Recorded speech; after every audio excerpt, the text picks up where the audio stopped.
Apa khabar semua? Masih segar dan boleh menunggu sedikit masa sebelum saya menggolong perbahasan yang telah pun kita dengar sejak jam 9:30 malam tadi. Sebentar tadi yang Berhormat Tan Sri Tuk Guru telah menyatakan tentang situasi keadaan negara kita pada waktu kini dan juga mengambil kupasan daripada ucapan yang amat berbahagia Tun Dr. Mahathir yang telah pun menjelaskan walaupun dia tidak menjadi anggota mana-mana parti tetapi sebagai seorang Melayu dan tokoh Melayu terbilang, rasanya beliau bertanggungjawab untuk nak menyedarkan kepada kita tentang situasi dan keadaan negara kita pada waktu kini.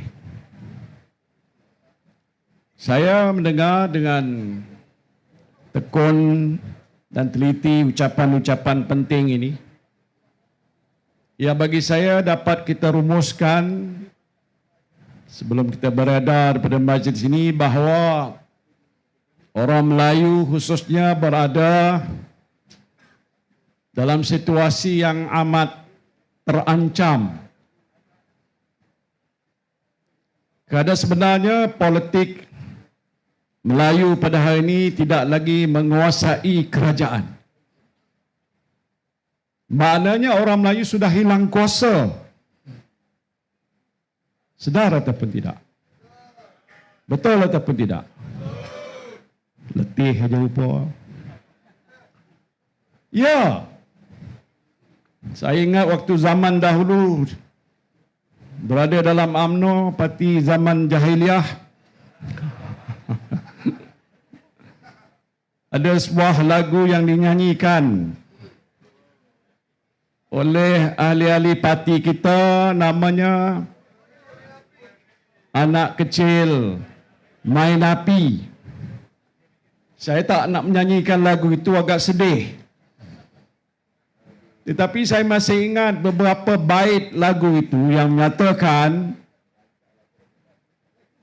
bahawa yang tinggal hanya kuasa. Dalam lagu itu berkata, yang tinggal hanya kuasa.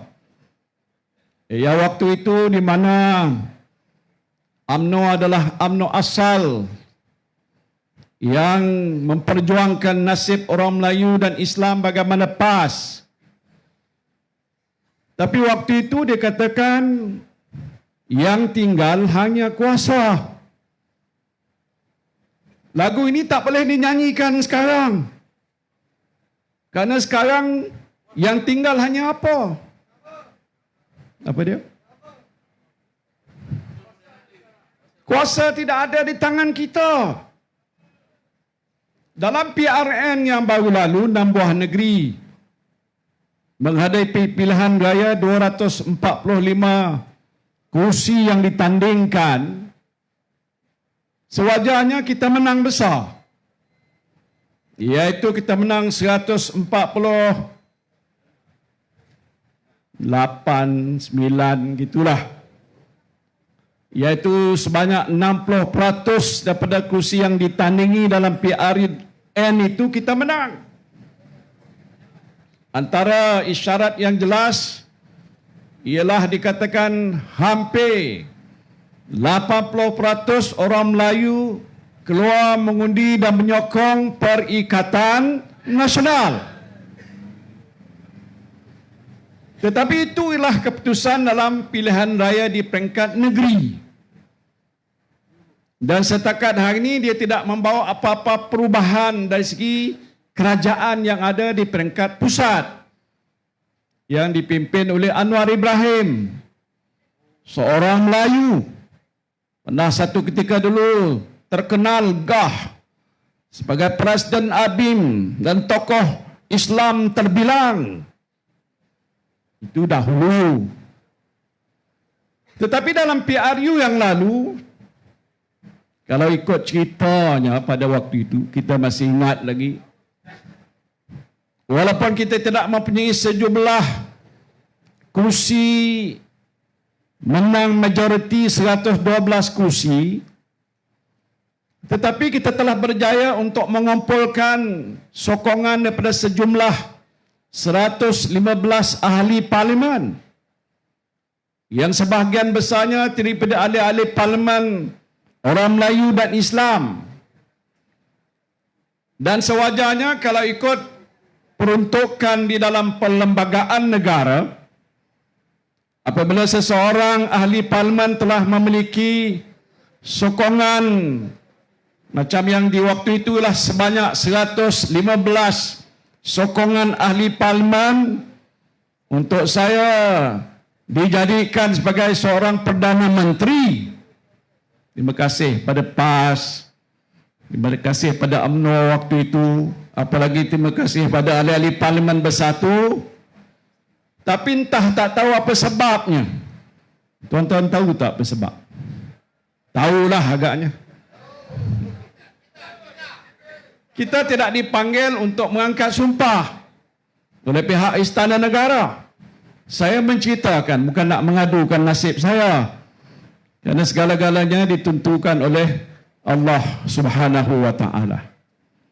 Tapi realitinya politik, kalau waktu itu kita telah mempunyai sejumlah yang besar yang patutnya boleh membentuk sebuah kerajaan pimpinan Melayu Islam. Dan kalau itu berlaku, maka kita nyanyi tadi yang tinggal hanya kuasa mungkin benar. Tapi tidak terjadi begitu, tuan-tuan. Tak tahulah. Agak kemenangan yang dikatakan kemenangan yang tertangguh. Bila tangguh tu akan tiba waktu dan masanya, insya-Allah Perikatan Nasional akan balik kembali berkuasa untuk mentadbirkan negara dan menjaga nasib orang-orang Melayu Islam dan bukan Islam di negara kita. Tapi masalahnya ialah sekarang. The question is now. Dalam situasi keadaan sekarang ini, negara kita dipimpin oleh kerajaan perpaduan. Setengah orang panggil ini kerajaan Madanon. Ada pula yang kata luar tabi'i. Saya tak tahu apa tabi'i dia. Disebutkan begitu. Tapi dah disebutkan, benarkah ia sebuah kerajaan perpaduan?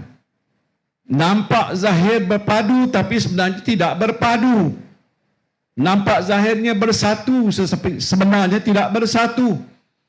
Karena di kalangan mereka yang menubuhkan gabungan kerajaan perpaduan itu mempunyai ideologi, pandangan dan juga cara gaya politik yang agak berbeza di antara mereka sesama mereka. Macam contoh UMNO BN dengan DAP lah. Betul tak itu? Itu masalah.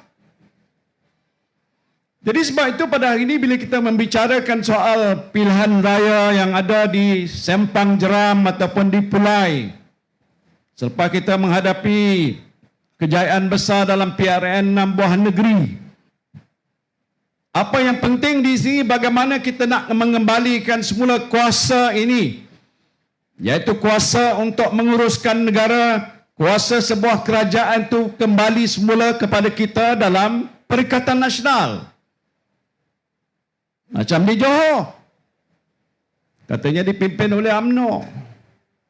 Dia tak ikut dia punya model bagaimana yang dibuat di peringkat pusat.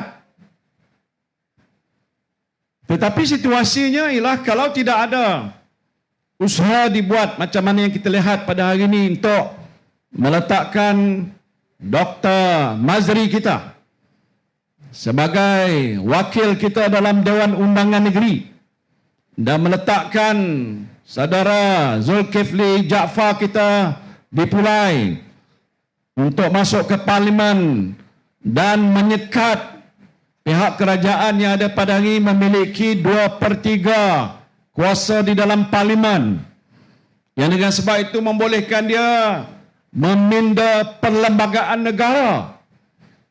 Saya sebutkan awal tadi, tangan tidak ada di tangan, kuasa tidak ada di tangan kita, kuasa di tangan mereka. Dan di sebalik mereka itu kita tahu siapalah kuncu-kuncu yang menunggang kuda ketua kerajaan pada hari ini. Tahu tak siapa? VIP. Jadi oleh sebab itu penting bagi kita menentukan dalam PRU, dalam PRN dan sekarang ini PRK, supaya kita kembalikan semula hak dan kuasa orang Melayu untuk mentadbirkan negara dengan memberikan sokongan kita yang padu kepada calon Perikatan Nasional. Boleh tidak? Boleh. Apa hukum? Tadi Tok Guru dah beritahu. Malam saya berucap di sana, kalau sokong di pihak sana itu satu kesilapan besar. Tapi menyokong Perikatan Nasional itu menjadi satu kewajipan dan tanggungjawab yang mesti ditunaikan. Macam mana PRN yang baru lalu? Kita di peringkat Jentera Parti memantau agak bagaimanalah sokongan yang akan kita perolehi dalam PRN itu, terutamanya di kalangan orang-orang Melayu. Kita berharap supaya peratusan pengundi Melayu yang keluar itu seboleh mungkinnya tak kurang daripada 80 ke 90%. Kenapa tak boleh? Tetapi bila diumumkan oleh pihak Suruhanjaya Pilihan Raya, kita hanya dapat sejumlah 71% pengundi yang keluar. Dan kalau dipecahkan daripada pengundi yang keluar itu, pengundi Melayu yang keluar mungkin kurang daripada 70%. Sewajarnya patut 90%. Sebab itu beberapa kursi-kursi yang kita jangka boleh kita menang. Dan antara yang agak ketara sekali ialah di negeri Selangor. Kita menang 22 kursi. Tetapi yang kita kalah 7 kursi untuk menggenapkan 29 kursi untuk membolehkan kita membentuk kerajaan di negeri Selangor. Tak berjaya kita capai. Majoriti daripada 7 kursi yang mereka menang itu hanya 13,000 undi sahaja. 7 kursi yang mereka menang tu, yang mereka dapat lebih daripada kita ialah 13,000. Kalau kita dapat hari itu 7,000 lebih undi, 29 kursi malahan lebih daripada itu telah pun kita berjaya menang dan kita dapat membentuk pihak kerajaan di negeri Selangor ini. Ini contoh nyata di hadapan kita disebabkan kegagalan orang Melayu untuk keluar beramai-ramai mengundi. Dah berkali-kali pilihan raya diadakan. Pilihan raya umum yang telah lalu, pilihan raya umum baru ini, pilihan raya di peringkat negeri PRK. Lepas ni besok ada lagi PRK di Pelangai, di Bentong, di Pahang. Takkan orang Melayu tak faham lagi? Persoalan penting ialah bagaimana kita nak kembalikan kuasa kita supaya kita menjadi sebuah kerajaan yang boleh menjaga nasib dan kedudukan orang-orang Melayu di negara kita dan membantu orang bukan Melayu untuk hidup lebih baik di masa-masa yang hadapan. Ini tak dapat kita saksikan selagi peratusan orang Melayu yang keluar mengundi tidak mencecah mungkin 80 ataupun 90%. Jadi ini menjadi satu tanggungjawab bagi semua pemimpin Melayu, terutamanya badan-badan bukan kerajaan. Tadi kita dengar bacaan ikrar daripada NGO Ummah yang begitu jelas dan tegas untuk menyatakan supaya orang Melayu keluar mengundi dan menyokong kepada Perikatan Nasional. Ini sudah menjadi satu tanggungjawab yang wajib disempurnakan untuk tempoh pilihan raya yang akan datang ini. Masalah kita hari ini lah di bawah pimpinan kerajaan hari ini, mereka sudah gagal. Waktu saya mentadbirkan negara sebagai Perdana Menteri waktu itu, mereka kata kerajaan PN waktu itu ialah kerajaan yang gagal. Gagalkah kita? Kita tak gagal. Kita takbir dan uruskan negara dalam keadaan yang amat sukar. Menguruskan masalah COVID mendapatkan vaksin, menguruskan masalah pemulihan ekonomi, menyediakan peruntukan 530 bilion, bantuan-bantuan prihatin yang tidak berhenti-henti, hantaran kotak-kotak makanan untuk menentukan setiap rakyat mempunyai makanan di atas meja. Ini kita laksanakan. Bukan saya kata ia telah berjaya, tapi Bank Antarabangsa, iaitu Bank Dunia, telah mengeluarkan satu report. Dan report itu telah jelas menunjukkan bahawa Malaysia adalah antara negara yang paling berjaya dalam pengurusan COVID dan juga memulihkan ekonomi di waktu zaman yang sukar. Ini Bank Dunia, satu organisasi keuangan antarabangsa yang meneliti setiap negara tentang tahap pencapaian mereka. Malahan dalam soal pengurusan COVID, World Health Organization, Badan Kesihatan Antarabangsa, World Health Organization mengiktiraf bahawa Malaysia adalah antara yang paling berjaya menguruskan masalah vaksin, masalah COVID, menentukan tidak ramai rakyat kita yang mati disebabkan oleh penyakit COVID-19. Kita punya jumlah kematian lebih kurang 32,000 daripada 32 juta rakyat Malaysia, iaitu 1,000 orang meninggal daripada 1 juta penduduk yang ada dalam negara kita.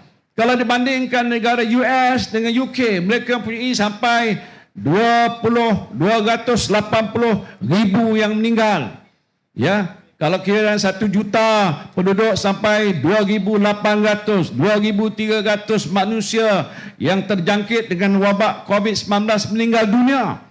Pengurusan yang kita buat di bawah pentadbiran Kerajaan Perikatan Nasional dahulu adalah antara yang terbaik. Kita ambil tindakan dalam tempoh masa yang cepat, bukan lambat. Kalaulah Madanun ni agaknya waktu itu mentadbirkan negara dengan masalah COVID yang melanda dengan begitu cepat, mengambil masa sampai ke 9 bulan padahal ini tak diuruskan dengan baik, macam mana keadaan negara kita pada waktu itu, saudara? Anwar Ibrahim panggil saya bapa PKP. Saya tak nak mencarut, tapi dia kata saya bapa PKP. Tetapi dengan sebab tindakan-tindakan kita untuk mengawal pergerakan waktu yang agak sukar dan mencabar, itulah yang telah membolehkan sebahagian besar daripada rakyat kita masih boleh meneruskan kehidupan mereka. Kesihatan mereka kembali seperti sedia kala dan ekonomi negara kita hari ini sudah pun hampir pulih. Tetapi malang sekali kalaulah ekonomi sudah patutnya pulih, tapi tidak sepulih yang kita kehendaki. Masalah rakyat tidak diselesaikan, masalah harga barang yang melambung tinggi, masalah harga beras yang sudah meningkat. Tak ada satu kenyataan dibuat oleh pihak Perdana Menteri hatta menteri-menteri yang ada di situ dalam kabinet untuk menunjukkan kebijaksanaan dalam nak menguruskan masalah rakyat, khususnya yang berkenaan dengan ekonomi, yang berkenaan dengan kenaikan harga barang, inflasi dan sebagainya. Ini masalah melanda negara dan sampai ini tidak dapat diselesaikan. Baru-baru ini saya baca laporan yang menyatakan bahawa harga beras akan naik. Saya tak pernah dengar harga beras ni naik sampai sebanyak ini. Berpuluh-puluh tahun dah sejak dahulu. Kerana sistem pengurusan yang telah dibuat menerusi Bernas pada satu ketika dulu. Datuk Syahidan dia pernah berada dalam Bernas. Dia ada saham dulu tapi dah jual, banyak duit dia dapat sekarang. Tak ada timbul masalah kenaikan harga. Sekarang ni saya dengar sampai satu kampit 10 kilo dah naik antara 4 hingga 6 ringgit. Bagi satu kampit, betul ke? Atau lebih mahal lagi? Ini saya sebut satu je lah. Kerana makanan beras ataupun nasi inilah makanan ruji, staple food. Kita makan beras tiap-tiap hari kan? Nasi lah, bukan beras. Tiap-tiap hari. Jadi kalau kerajaan mengiktiraf ini adalah satu bahan paling penting untuk semua rakyat di negara kita, tak kira apa kaum. Keadaan situasi hari ini harus dikawal. Dan mesti ada satu kuasa penentu untuk menentukan harga beras tidak naik melambung dengan keadaan sewenang-wenangnya. Kenapa tidak dibuat begitu? Saya ambil tindakan waktu saya jadi Menteri Perdagangan Dalam Negeri. Hal awal pengguna dulu. Saya tak ingat berapa banyak kementerian yang saya dah pegang. Ini satu daripada kementerian yang bertanggungjawab untuk menguruskan soal barang-barang dan bekalan barang-barang untuk pengguna. Saya ingat satu ketika yang waktu saya menjadi menteri dulu, bila musim raya, musim sambutan di Pavali, musim Christmas, musim Hari Raya Cina, rakyat komplain pasal harga barang melambung naik daripada biasa. Lepas tu diturun balik. Jadi waktu saya menjadi menteri, saya tanya dengan ketua setiausaha kementerian, ada cara tak boleh kita kawal harga ni? Khususnya untuk musim perayaan. Mula-mula dia kata tak ada. Pasal pasaran ni ditetapkan oleh harga bekalan dan juga permintaan. Lepas tu dia maklumkan pada saya ada satu akta ataupun undang-undang yang telah pun digunakan sejak zaman penjajah. Tapi tak dibatalkan lagi.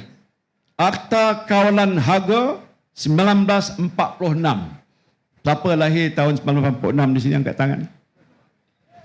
Tan Sri dengan saya lahir 1947. Akta tu lebih awal daripada itu. Dan dikatakan masih ada dan boleh digunakan. Saya kata kenapa tak guna? Jadi mulai itu, saya gunakan akta itu. Sampai hari ini diikuti oleh semua menteri-menteri yang berikut.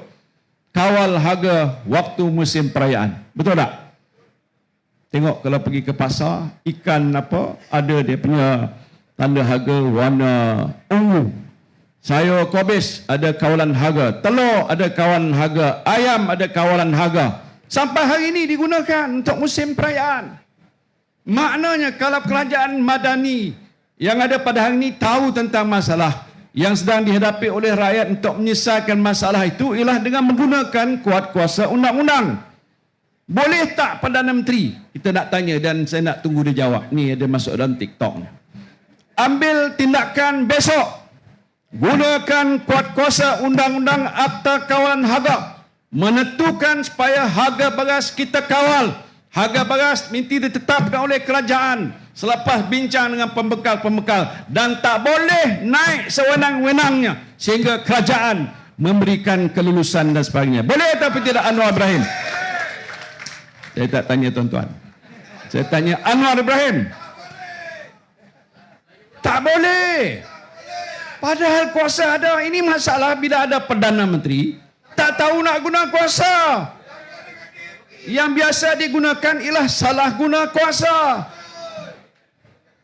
Sekarang ni kerajaan yang ada pada ni takut dengan suara rakyat.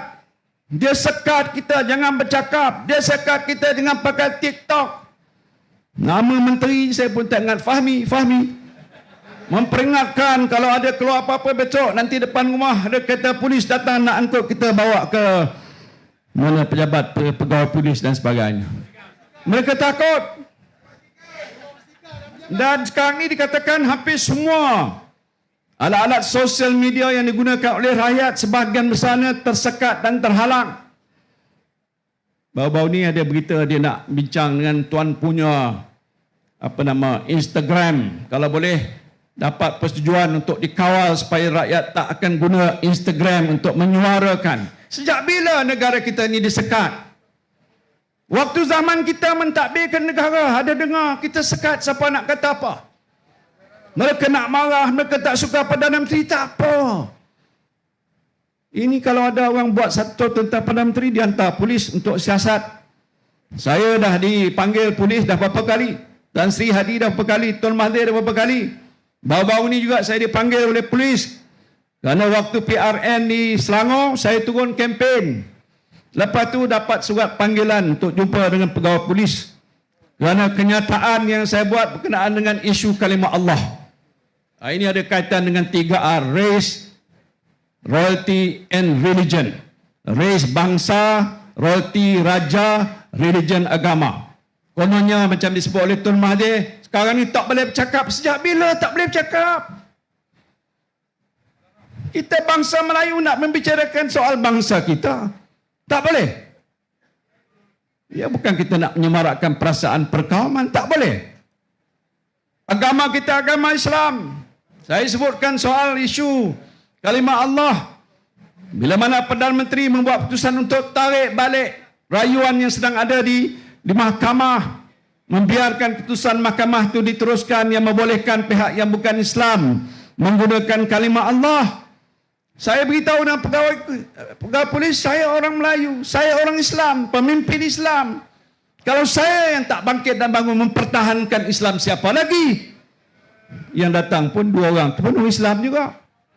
Habis nak bawa saya ke mahkamah, nak denda saya dan hukum saya dan penjarakan saya pasal yang memperjuangkan soal Islam. Pasal bila dia kata dibenarkan begitu, makna tak payah lagi buat rayuan. Sedangkan kita buat keputusan waktu zaman kerajaan PN yang saya pimpin, ataupun sebelum itu di bawah Tun Mahathir, di bawah kerajaan PS juga dulu, saya menjadi Menteri Dalam Negeri, kita buat keputusan bila kes ini timbul, dibicarakan di mahkamah, kita kalah. Tetapi ada proses perundangan, bila kalah boleh rayu. Kalau kalah lagi pun boleh rayu ke Mahkamah Persekutuan. Ini peguam ada di sini depan ni. Kenapa bila dah rayu, belum ada keputusan, buat keputusan untuk tarik rayuan itu, membiarkan keadaan kalimah Allah digunakan pakai oleh orang-orang yang bukan Islam. Kerana Allah di sana lain, Allah kita lain, bukan? Allahu Ahad. Yang di sana Trinity, dia kata ada 3 Allah dia ni. Tak baik, tak sama. Jadi bila saya sebut soal itu, saya dah dipanggil oleh pihak polis. Kenapa salah saya? Saya sebagai pemimpin Melayu Islam, saya nak mempertahankan kedudukan agama saya. Kalau tidak, saya nak harap kepada Anwar Ibrahim. Ini yang berlaku. Jadi ini masalah kita. Takkan tak boleh kita membicarakan soal raja-raja kita yang kita memang akui itulah Raja Melayu, pelindung agama kita.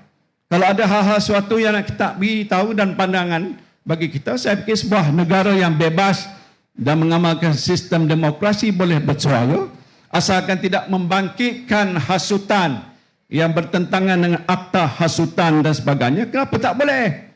Ini blanket banning, tak boleh pakai, tak boleh guna. It is not legal, isn't it?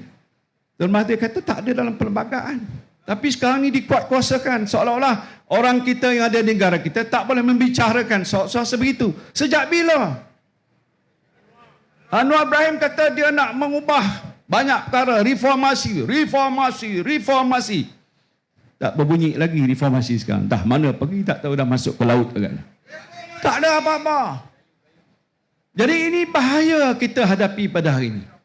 Dan kalau kita orang Melayu tak sedar dengan situasi yang sudah pun menjadi buruk dan ambil satu tindakan menerusi kuasa undi yang ada bagi kita, masa depan kita menjadi lebih gelap dan tidak terjamin, na'udzubillahi min zalik. Ini keadaan bahaya yang kita hadapi pada hari ini. Jadi soal signifikannya PRK ini besar. Saya nak bercakap untuk bagi pihak di Pulai pun, kita beritahu hal yang sama. Deny. Sekat dan halang supaya jangan kursi Pulai itu dimenangi oleh pihak Pakatan Harapan. Kerana kalau mereka menang, mereka dapat 2/3 kursi di Parlimen. Dan bila 2/3 kursi di Parlimen, antara perkara yang mereka boleh lakukan ialah mengubah dan menambah kawasan-kawasan pilihan raya. Sekarang ada 220 kursi Parlimen di seluruh negara termasuk Sabah dan Sarawak. Mereka sedang menunggu masa yang diperuntukkan dalam perlembagaan negara setiap 8 tahun sekali. Siapa yang menguruskan soal-soal pilihan raya ini boleh meminda kawasan-kawasan pilihan raya sempadan baru macam di Sempang Jeram ni mungkin akan datang akan berubah. Dan perubahan itu menjadikan ianya mungkin lebih sukar untuk mana-mana calon Melayu bertanding di situ kerana kemungkinan besar sudah menambah bilangan orang-orang Cina ataupun kaum Melayu di situ yang tak menyokong kepada pihak Kerajaan Perikatan Nasional. Ini boleh berlaku dan sebab itu kita minta kalau di Pulai jangan ada seorang pengundi pun memberikan undi pada pihak Pakatan Harapan. Calon Pakatan Harapan, kalau mereka menang, dia ada 2/3. Saya ulang, kalau mereka menang, dia ada 2/3 dan dia gunakan kuat kuasa undang-undang untuk meminda perlembagaan. Dia akan buat berbagai-bagai perkara yang bagi saya mungkin tak memberikan manfaat, malahan musibah bagi kita orang-orang Melayu Islam di negara kita. Jadi ini situasi kita pada hari ini, saudara. Sebab itu saya tak nak cakap panjang, dah agak lewat. Tapi saya harap khususnya di Sempang Jeram ni, ini calon kita ni hebat.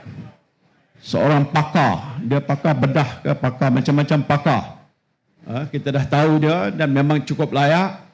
Pilih dia masuk ke Dewan Negeri, menambah satu lagi suara pihak pembangkang, dan mungkin menunggu saja bila PRN Johor datang sekali lagi, kita sapu bersih semua kursi-kursi di negeri Johor, maka Johor akan menjadi sebuah negeri dipimpin oleh Perikatan Nasional, insya-Allah. Jadi selesai sekalian, saya ucap terima kasih pada pihak penganjur. Kita doakan mudah-mudahan pada 9 hari bulan September yang akan datang, semua pemimpin yang bertanding calon kita di peringkat DUN dan juga di peringkat Parlimen Pulai akan mencapai kemenangan yang cemerlang, insya-Allah. Perikatan! Perikatan! Perikatan! Takbir! Assalamualaikum.